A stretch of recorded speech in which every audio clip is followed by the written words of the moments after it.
chỉ bay ule USA Mizo family YouTube channel trangin karon kan lo lo ma chu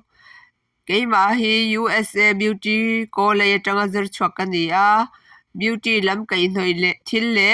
stock market te request ka don fawa wangin tongkam thiam lo chung chungin karon ti ve top dona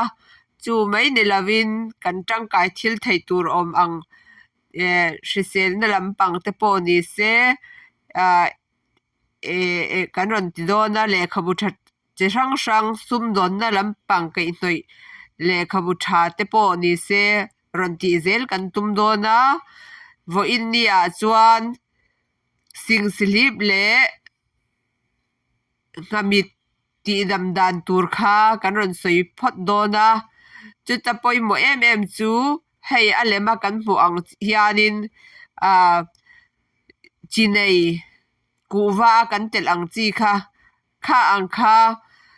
kuhva mum chiatin mum leh purun var bor khat leh sawh thing khatia ang tiat vel tho kha kan deng somanga avain kan pol vek anga dip deuhin kan deng ang chuti chuan kan na laia chuan kan han belanga chuanin nimisom thum vel aron kan bel to a kan tuam zo hnuah chuan kan na a taksa a chhunga a zang zong kha ol sam takin kan phawi thei to dawn ani kan invai chungah ka lawm e